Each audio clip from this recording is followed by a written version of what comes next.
the Secretary General of UNCTAD,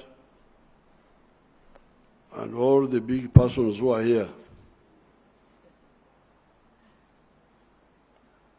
This is not a keynote address.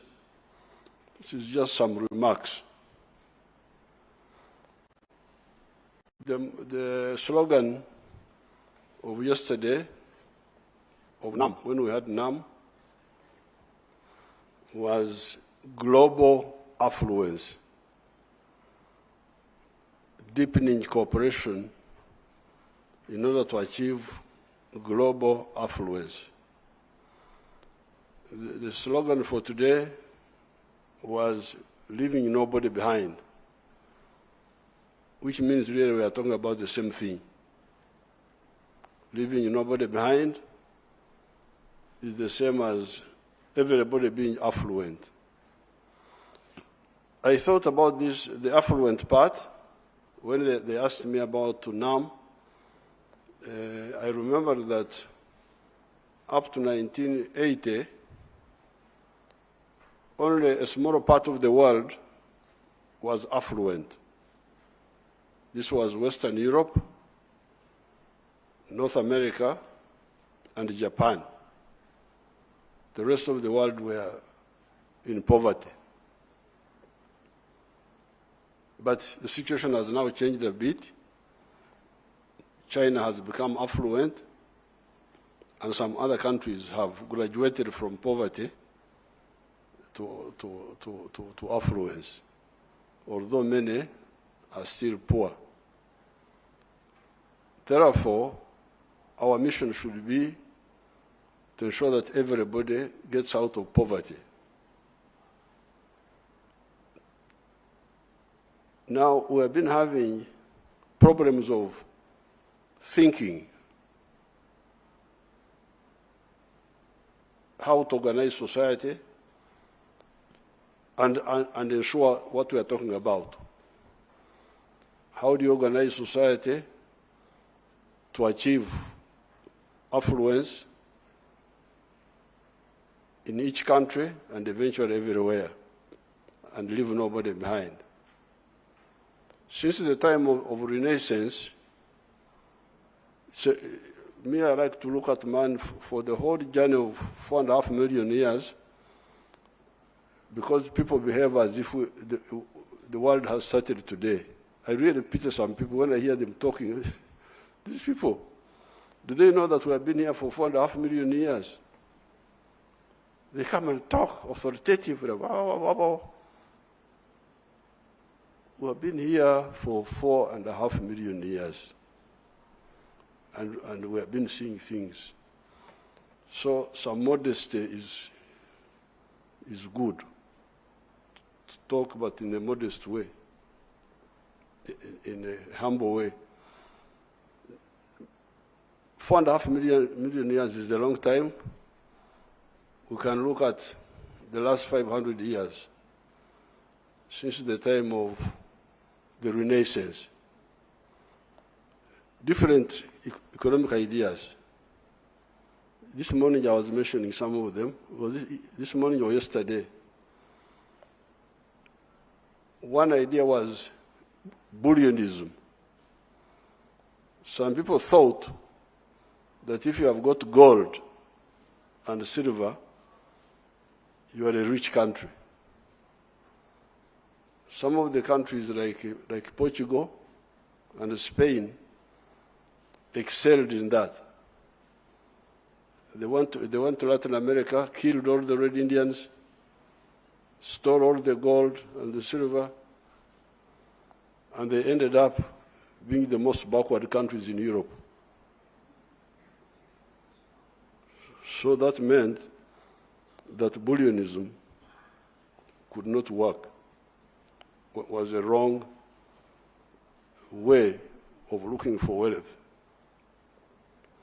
Then in France, there were people called physiocrats. These are people who believed that agriculture was the source of value. But those ones also turned out not to be very correct. Then 1776, you had this Scotsman, Adam Smith, who comes and says, where does the source of wealth come from? And he wrote a book with that title, The Source of the Wealth of Nations. And he was more accurate because he said, if you give people freedom of enterprise and they specialize in what they can do best, and then they exchange, you will create wealth more easily, which was really a breakthrough. Because the example he gave, you see, look at me. I've just had breakfast. And in breakfast, I ate bread, but I'm not the one who made the bread. Somebody made the bread. Another one, a butcher, slaughtered beef. That's when I knew that English should drink alcohol at breakfast. That a brewer had also brewed beer for him. So on. So these people, they were doing all this for my breakfast. Is it because they loved me? The answer was no. They loved themselves, but in the process they helped me. So this was a breakthrough in economic thinking. And some people, it helped. Then Karl Marx comes and says, private property is the source of all evil. We better do central planning. Karl Marx was also right to some extent, as you will see later, but he had some problem of not understanding the role of private initiative, of free enterprise. He overlooked that. So then, with that thinking, things appear to be moving. Some of the Western countries expanded, Industrial Revolution. Then, in 1929, the whole capitalist system collapses. This is the time of the Great Depression. What was the problem? When Adam Smith helped those people who were there at that time to know what can create energy in the economy, to know that free enterprise can create energy in the economy, he forgot the issue of aggregated demand. When you produce a good or a service, who buys it? The market.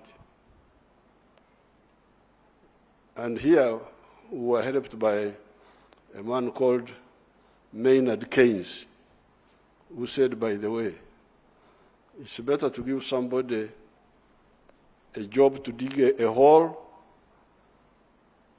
plant nothing there, fill it again, and pay him. Because if you pay him, he will go and buy the goods in the shops, which have no buyers. So economic thinking has been, and here, of course, the line of Adam Smith was being somehow moderated by saying that, yes, private enterprise is good, but you need some coordination, some state intervention to help the private sector move well. So we have all these experiences. And this is where I want to blame vested interests in the world. They are the ones blocking progress. Vested, parasitic interests. Because these thinkers have really helped us to see what should be done. Free enterprise, some government intervention to help the free enterprise work well and exchange and trade. But some groups don't understand this. Now, the question I always ask them, when I went to the UN, I asked them, I said, who would lose if there was global affluence?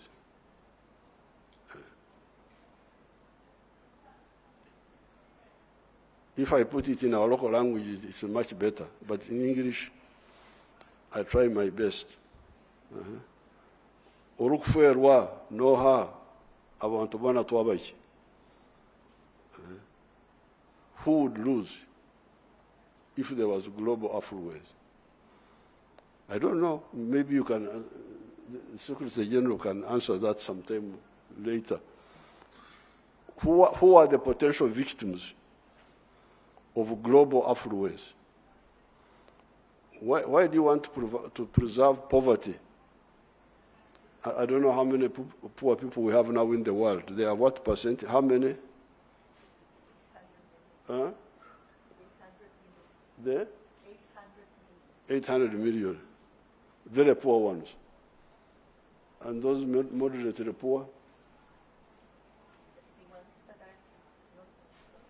The ones moderately poor, not 800 million are absolutely poor. Yeah, and 40% of the world. So, who would lose if we had global affluence? For me, I think everybody would gain and gain even more, in my opinion. What evidence do I have? When China got out of poverty,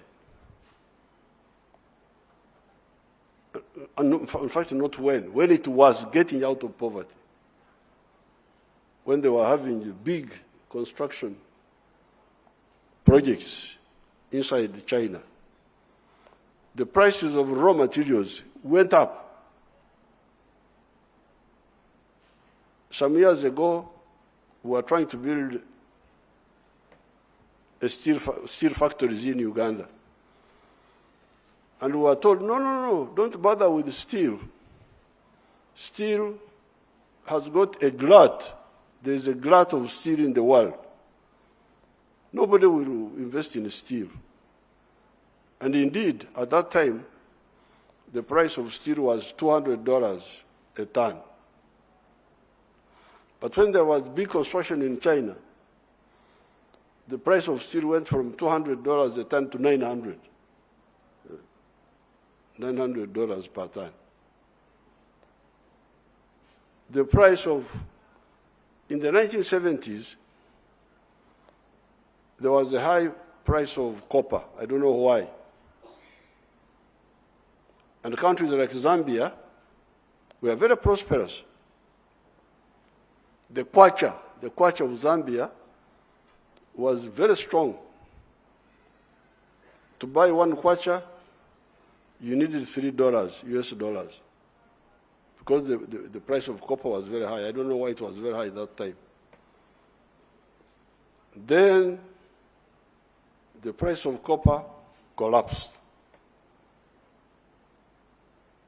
And we were told that the price of copper had collapsed because there was some story there that aircraft industries were no longer using cables to manipulate the plane, that they were now using digital or something like that.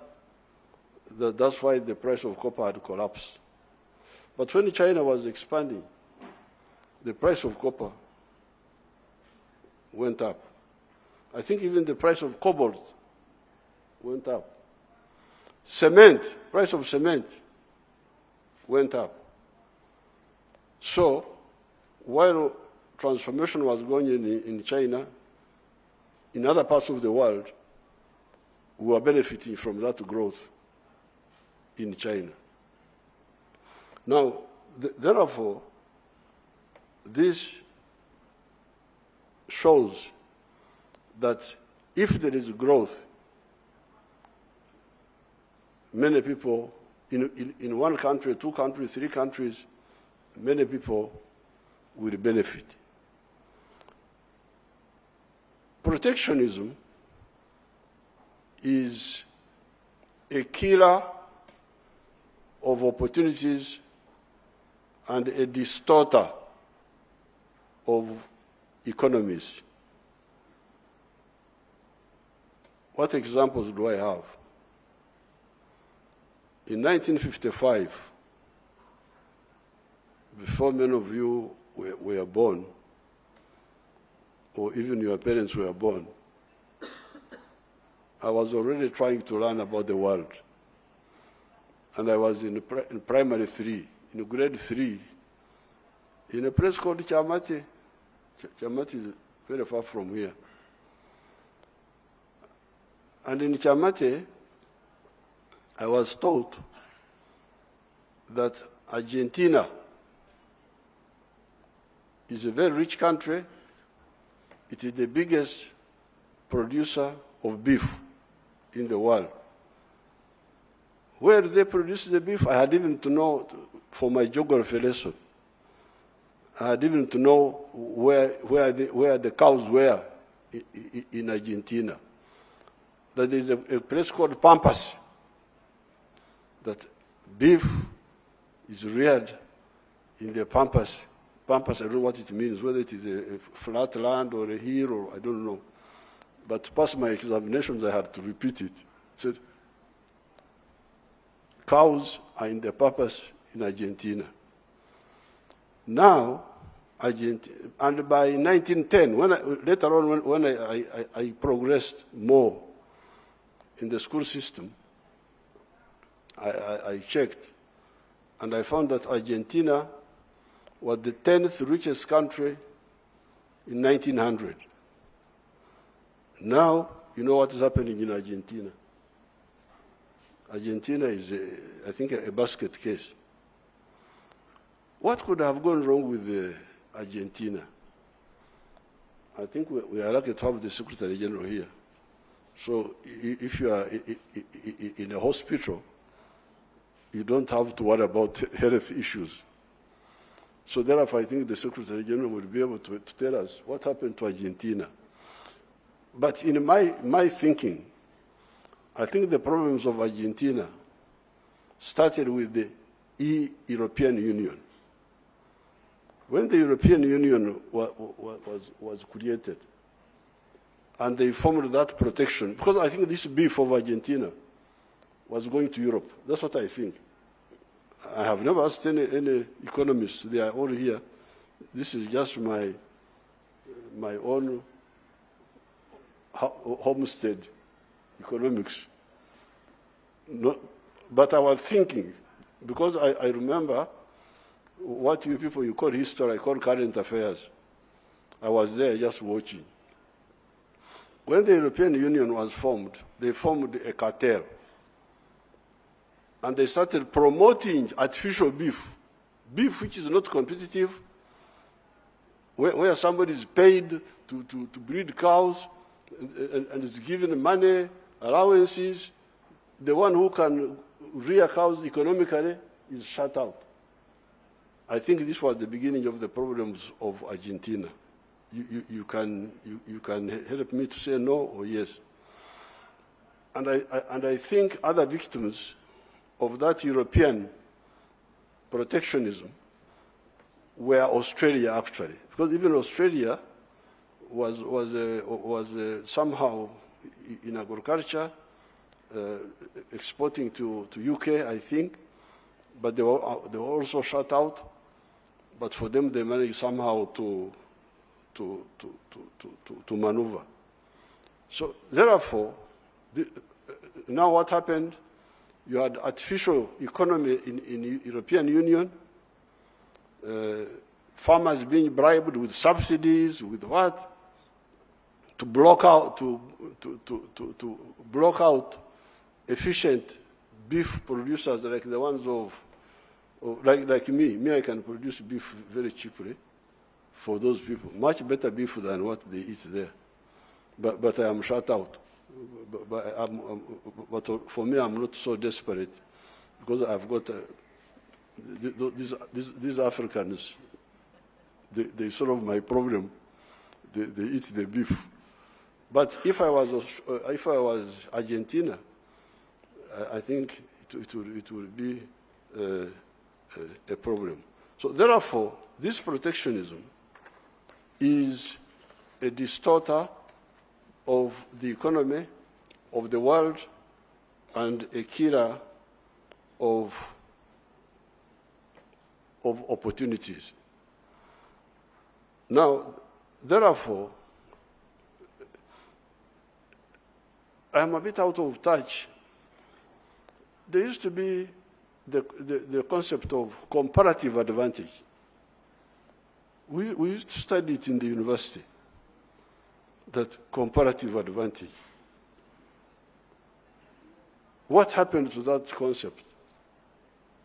What happened?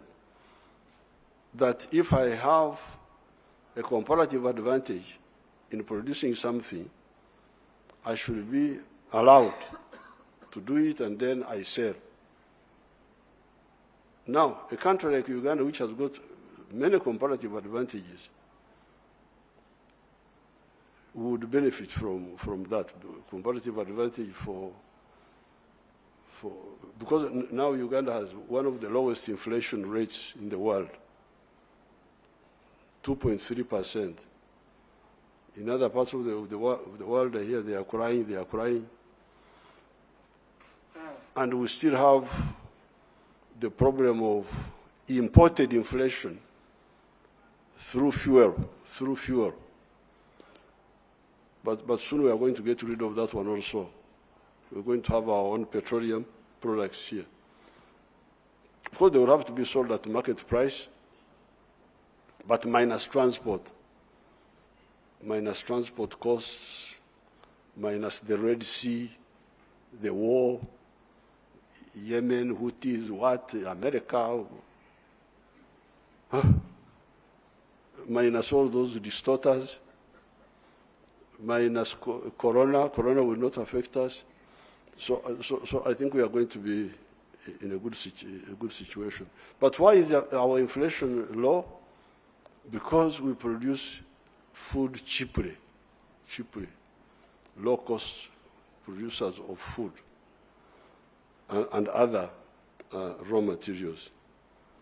So what happened to this? I didn't come to give a keynote address because that means that I am sure of everything. I just came to make some remarks and provoke you into thinking. What happened? When was the concept of comparative advantage forgotten about? What happened? Is it still taught in universities, or what? What are they teaching now? They are teaching protectionism, and what are they teaching in the universities now about the economy? Now, if we really go for free trade, and it's amazing because in the past it was UK which was for free trade. In the past, in the UK was for free trade, but now I think they also went into protectionism. But if we accept the strategy of free trade, the legitimate issue to consider are transitional safeguard measures for latecomers. Because I may potentially have comparative advantage in something, but there are some temporary bottlenecks that don't allow me to realize my potential. So it is in order, if you don't want to be unfair, to allow for some transitional time as I solve the bottlenecks so that I level the playing field. I should be allowed some protection so that which is time bound. After I have sorted out my bottlenecks of transport, for instance. Like here, we are still using road transport to go to the ocean with cargo to Mombasa or to Dar es Salaam, 1,000 miles to 1,000 something miles. The best way to transport is by train and by water. This is the least costly way. These are the least costly ways. So as we are shifting from road transport to rail transport and water transport, we could be given time to, in this international arrangement of free trade, in my view. So what can the world do? What can we, the G77, do? The NAM, because for us we are like-minded people. We are people who are mainly the former victims of unfair practices, who are now asserting ourselves. The figure you are quoting of 42% of GDP being with us is just a small figure. In a very short time, Uganda's economy will grow by 10 times because the potential is there and the infrastructure is there. So when you say the transformation is, you have seen what has happened in China. In a very short time, it has become an economy of trillions of dollars because the potential was there, but it was not utilized. The potential was there, the market was there, the ports of China were there, some of the raw materials were there, the human resource was there, but it was not being used. This is the same problem here. Once we start using it, like for instance Africa, the main problem is that we are producing but exporting raw materials. Now, if we stop exporting raw materials, even if we maintain the present levels, and we transform the raw materials like coffee. We export coffee.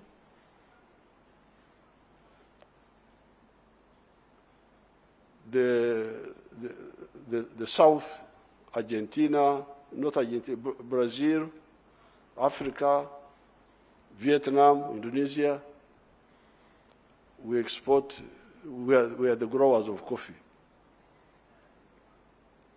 But from the total business value of coffee in the world of $460 billion, all of us, we earn only $25 billion. 460 billion, all the coffee growing countries earn only 25 billion. And Africa earns only 2.5 billion. And $900 million is for Uganda, because Uganda produces a big amount of coffee.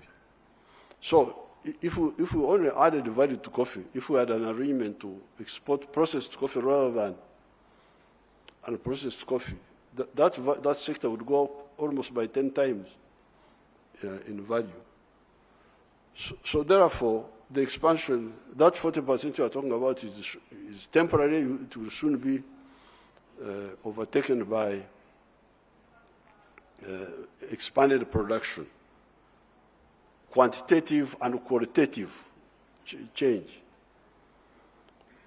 Now, in order to achieve that, as I said yesterday in NAM, I look at 3 areas.